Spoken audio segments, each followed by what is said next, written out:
એક બહુ સરસ વાત. બોલો કેવા દયાળુ ભગવાન એ મનુષ્ય રૂપે પૃથ્વી પર પધાર્યા અને કેવા કેવા ભગવાનના ચરિત્રો કર્યા. એવા કચ્છમાં માનકુવા ગામ છે. કચ્છમાં માનકુવાના નાથા પટેલ બહુ સારા સત્સંગી. અને મહારાજ ઘણી વખત ત્યાં પધારે ને તો મહારાજ નાથા પટેલને ઘરે ઉતારો કરે એવા એ ભાવિક. એને એક દીકરી હતા, નાથા પટેલની દીકરી આમ દેવબાઈ.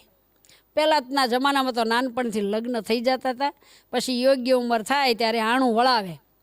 પછી નાનપણમાં વિથોણ ગામમાં દેવબાઈને પરણાવેલા. પછી તો દેવબાઈ ઉંમરલાયક થયા, પણ પછી શાસ્ત્રામાં છે ને સત્સંગ તો નહીં પણ મલિન દેવની સ્થાપના. એ ભૂવા ધૂણે ડાકલા વાગે અને માંસનું નૈવેદ્ય થાય ને આવું બધું. પછી આ બધી ખબર દેવબાઈને પડી એટલે દેવબા ના પડે કે એવા ઘરમાં હું નહીં જાઉં. હું તો ભગવાન સ્વામિનારાયણની આશ્રિત છું અને મારે પવિત્રપણે ઠાકોરજીનો થાળ કરવો પડે, મારે પૂજા પાઠ ભજન કરવું પડે. પણ આ માને નહીં. ઘણાએ સમજાવ્યા નાથા પટેલે, પણ એ માને નહીં કે નહીં એવા જ્યાં મલિન દેવ દેવતાનું આવું બધું થતું હોય એવા ઘરમાં શાસ્ત્રે હું નહીં જાઉં. અને બરાબર એ જ અરસામાં મહારાજ કચ્છમાં પધારેલા. એ માનકુવા પધાર્યા એટલે મહારાજે વાત કરી કે મહારાજ બીજું બધું તો ઠીક સુખીએ છીએ, પણ આ દેવબાઈ શાસ્ત્રે જવાની ના પાડે છે. મારે કે કેમ? તો કે આવું બધું છે. શાસ્ત્રા પક્ષવાળા આવા બધા મધ્ય માસનું નૈવેદ્ય ધરે છે અને ભુવાન ડાકલાન અને બરાબર એના શાસ્ત્રીયા તેડવા આવેલા બધું સમજૂતી કરવા અને સમાધાન કરવા કે હવે તમારી દીકરીને સમજાવી અને મૂકો.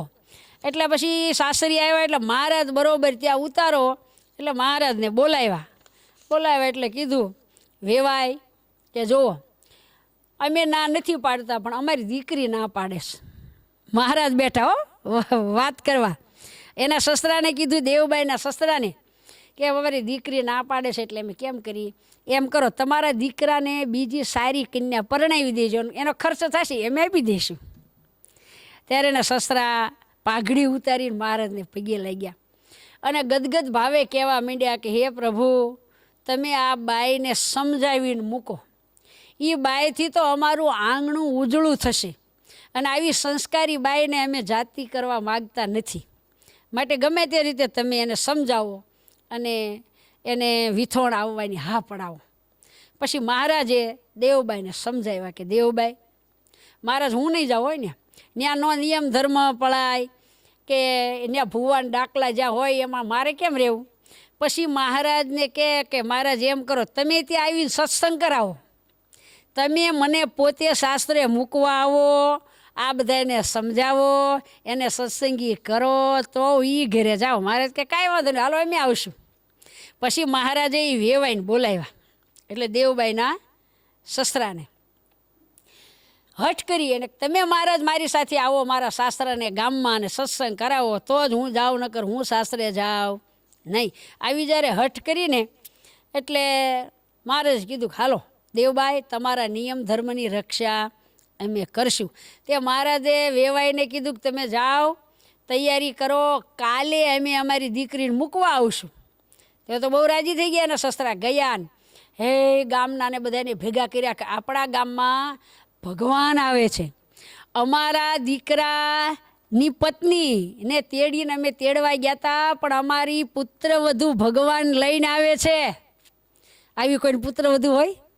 કરિયાવરમાં ભગવાન લઈને આવે છે. ભગવાન એટલે કાંઈ આમ મૂર્તિ નહીં, મૂર્તિમાન ભગવાન લઈને અમારા પુત્રવધુ આવે છે. આમ ઘર શણગાર્યું ને એ ઘરમાંથી તો ભુવાન ડાકલાના જે હતું બધું કાઢી નાખ્યું ને બધું પવિત્ર કર્યું ને મહારાજના હામૈયાની તૈયારી કરી. અને પછી બીજે દિવસે મહારાજ કે નાથા પટેલ ગાડું જોડો. ગાડું જોડ્યું, એમાં દેવબાઈને બેસાડ્યા છે. મહારાજ માણકી ઘોડી પર બેઠા છે અને વિથોણ ગામમાં આવ્યા અને પાદરમાં તો આખું ગામ ભેગું થયેલું ને ઢોલ નગારા ને વાજા વાગ્યા ને મહારાજના હામૈયા કર્યા અને ધામધૂમથી દેવબાઈએ એના સસરાએ દેવબાઈના સસરાએ ઘરે મહારાજની પધરામણી કરાવી. પછી મહારાજે જે ઉપદેશની વાતો કરી એટલે પછી કીધું કે અમારે દેવબાઈ જેમ કહેશે ને એમ અમે કરશું, એને પણ બધું નિયમ ધર્મ પાળવા દઈશું ને એમ જ કરશું. હશે ને બધા મુમુક્ષું?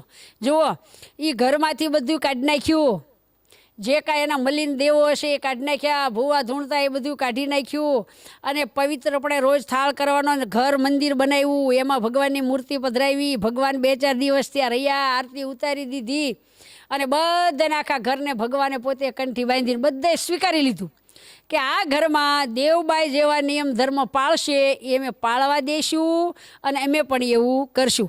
આખું ગામમાં એ બધાને ખૂબ ગુણ આવ્યો.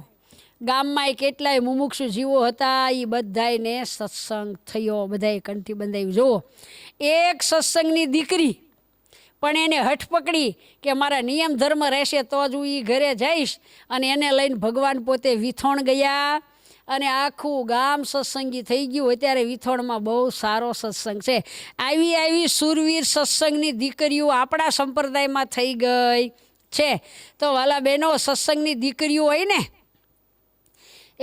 એને સત્સંગ રાખવો, શાસ્ત્રમાં જાય, સત્સંગ ન હોય તોય પ્રેમથી ભાવથી નિયમ ધર્મ પાળી અને મહિમા સમજાવીને બીજાને સત્સંગી કરવા.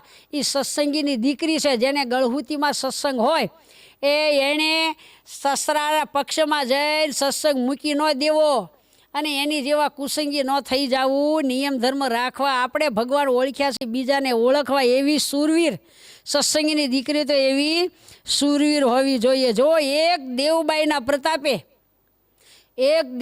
પ્રતાપે આખા વિથોણ ગામમાં સત્સંગ થયો. 5 દી મહારાજને રોક્યા અને એવો સરસ સત્સંગ ગામમાં થયો. જેટલા મુમુક્ષુ હતા એ બધા ગામના એક કંઠી પહેરાવી. આને કહેવાય સહજાનંદી મીરા. પોતે તો ભગવાન ભજ્યા, પણ મહારાજને વચનબદ્ધ કર્યા. કેવા વચનબદ્ધ કર્યા કે તમારે મારી સાથે મારા શાસ્ત્રાને ઘરે મને મૂકવા આવવું જ પડશે. અને એની પ્રેમ લક્ષણા ભક્તિ જોઈ અને મહારાજ વિથોણ ગામમાં પધાર્યા. બોલો, આ છે પ્રેમ લક્ષણા ભક્તિ. આવી રીતે મહારાજ ખૂબ રાજી કર્યા મહારાજને. 5 દી રહીને વળી પાછા મહારાજ માનકુવામાં પધાર્યા, અને પછી નિયમ ધર્મ પાળવાની અનુકૂળતા થઈ ગઈ ને એવો સત્સંગ કરાયો ને એવી બળભરી ભગવાનની વાતો કરી. એટલે પરિવાર અને ગામના બહેનો પણ સારા સત્સંગી વિથોણ ગામમાં થયા. વાલા બહેનો, એ આવા સુરવીર સ્ત્રી ભક્તો આપણા સંપ્રદાયમાં હજારો થઈ ગયા છે. એની વાતો સાંભળી, એના આખ્યાનો સાંભળી અને આપણે પણ આવા નિયમ ધર્મમાં કડક થાવ. તમ તારે ઘરનું કામ કોઈ મૂકી દેવાનું નથી. ઘરનું કામકાજ કરો, બાળકોમાં સારા સંસ્કારો આપો, ઘરમાં વડીલો હોય તો એની સેવા કરો. પણ હું ભગવાન સ્વામિનારાયણની આશ્રિત છું. મારા ઈષ્ટદેવ ભગવાન સ્વામિનારાયણ છે. આવી આપણા હૃદયમાં ખુમારી હોવી જોઈએ. અને આપણા જે નિયમ ધર્મ પવિત્રપણે રહેવું, આચાર વિચાર સદાચાર પાળવું, ચાળવું, ગાળવું, ઠાકોરજીનો થાળ કરવો, અને ક્યારેય અનીતિ ન કરવી, કોઈનો જીવ દુખાય એવા શબ્દો ન બોલવા, કોઈને નડતોરૂપ ન થવું, આવી સુંદર માણસાઈથી રહેવું અને આવા ભગવાનના ભક્ત બનીને રહેવું. તો બીજાને આપણો ગુણ આવે ને તો એ પણ ભગવાન સ્વામિનારાયણના આશ્રિત બની જાય. પણ આવી આવડક જોઈએ. ભગવાનની ભક્તિની સાથે આવી આવડક, સામાન્ય ગળે ભગવાન ઉતારવા, એવો ભગવાનની મહિમાની વાતો કરવી, આવી દ્રઢ નિષ્ઠા આપણે કેળવીએ. વાલા બહેનો, આવા તો કેટલાય સ્ત્રી ભક્તો આપણા સંપ્રદાયમાં થઈ ગયા છે. અને એ સ્ત્રી ભક્તોની વાતો આપણે અવારનવાર સાંભળીએ છીએ અને ભગવાનને રાજી કરીએ છીએ. માટે આવા બળિયા રહેજો તો તમારા બધા ઉપર પણ ભગવાન ખૂબ રાજી થશે. તો સૌને ભાવથી જય સ્વામિનારાયણ, જય સ્વામિનારાયણ, જય સ્વામિનારાયણ.